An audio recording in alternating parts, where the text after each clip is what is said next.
राजस्थान की तपती धरती, जहां पानी की हर बूंद अनमोल है, लेकिन आज इस रेगिस्तानी राज्य में जल संकट एक गंभीर चुनौती बन चुका है। क्या हैं इसके पीछे के कारण? कितनी कारगर हैं सरकार की योजनाएं? और क्या हमारे पूर्वजों के जल संरक्षण के तरीके आज भी समाधान बन सकते हैं? आइए जवाब खोजते हैं इन सभी सवालों के। राजस्थान में जल संकट के 3 प्रमुख कारण हैं: भौगोलिक परिस्थितियां, अत्यधिक भूजल दोहन, जल प्रबंधन की कमी। राजस्थान का अधिकांश हिस्सा थार मरुस्थल में आता है, जहां पूरी साल में वर्षा औसतन 100 से 500 मिलीमीटर तक ही होती है। कम वर्षा और ज्यादा गर्मी व सूखे के कारण पानी की कमी होनी तो चलो फिर भी स्वाभाविक है, लेकिन इसके अलावा जमीन से जो पानी निकल रहे हैं आज के समय में सबसे बड़ा कारण बन रहा है कृषि और घरेलू उपयोग के लिए भूजल का अत्यधिक दोहन हो रहा है, जिससे भूजल स्तर तेजी से गिर रहा है। पारंपरिक जल संरक्षण प्रणालियों जैसे पहले पानी खुली जमीन पर स्टोर किया जाता था, नहरें, नाले कच्ची हुआ करती थीं, जिससे जमीन में पानी की पूर्ति होती थी। इसकी अनदेखी और आधुनिक जल प्रबंधन की कमी ने समस्या को और बढ़ा दिया है। राजस्थान सरकार ने 2025 के बजट में जल संकट से निपटने के लिए राम जल सेतु लिंक परियोजना की घोषणा की है, जिसमें 12,807 करोड़ रुपए प्रस्तावित हैं। लेकिन यह भी सच है कि इससे पहले भी बहुत योजनाएं आई और कुछ काम नहीं कर पाई।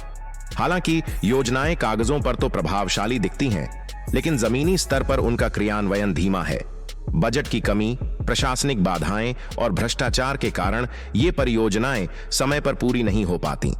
राजस्थान में प्राचीन काल से बावड़ियां और कुएं जल संरक्षण के प्रमुख स्रोत रहे हैं। इनकी संरचनाएं न केवल जल संग्रहण में सक्षम थीं, बल्कि वास्तुकला का भी उत्कृष्ट उदाहरण थीं। गांवों में तालाब और जोहड़ वर्षा जल को संचित करने के लिए बनाए जाते थे, जो भूजल स्तर को बनाए रखने में सहायक थे। आज जब जल संकट गहराता जा रहा है, इन पारंपरिक विधियों को हमें फिर से बढ़ावा देना चाहिए। ये न केवल पर्यावरण के अनुकूल हैं, बल्कि स्थानीय लोगों की मदद से बनवाए जा सकते हैं और कुछ हद तक नरेगा से ये काम करवाया भी जा रहा है। घरों और सार्वजनिक स्थानों पर वर्षा जल संचयन प्रणालियों का अनिवार्य रूप से निर्माण किया जाना चाहिए।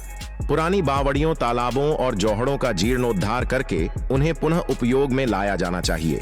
स्कूलों, कॉलेजों और समुदायों में जल संरक्षण के प्रति जागरूकता अभियान चलाए जाने चाहिए, ताकि लोग पानी की महत्ता को समझें और उसे बचाने के प्रयास करें। जल संरक्षण परियोजनाओं में सरकारी और निजी क्षेत्र की साझेदारी से संसाधनों का बेहतर उपयोग हो सकता है। पानी की हर बूंद हमारे भविष्य की कहानी लिखती है। राजस्थान की धरती ने हमें सिखाया है कि कठिन परिस्थितियों में भी समाधान संभव है, बस आवश्यकता है संकल्प और सामूहिक प्रयास की। याद रखना वो दिन दूर नहीं जब राजस्थान में पानी खत्म हो जाए, प्यास से तड़पते लोग, सूखे कुएं, वीरान होते गांव और पानी की हर बूंद के लिए संघर्ष। यह सिर्फ काल्पनिकता नहीं, बल्कि राजस्थान का भविष्य भी हो सकता है। अब फैसला आपके हाथ में है। क्या हम इस संकट को सिर्फ देखते रहेंगे या इसके खिलाफ अपनी आवाज उठाएंगे? यह वीडियो अपने परिवार, दोस्तों और हर राजस्थान वासी तक पहुंचाइए, ताकि हम सब मिलकर इस जल संकट के खिलाफ एक आंदोलन खड़ा कर सकें। यदि आप चाहते हैं कि हमारी आने वाली पीढ़ियां संकट से मुक्त हों, तो हमारे साथ जुड़ें। मिलकर हम बदलाव ला सकते हैं। राजस्थान का चाणक्य चैनल को सब्सक्राइब करें, वीडियो को लाइक और शेयर करें और अपनी राय कमेंट्स में साझा करें।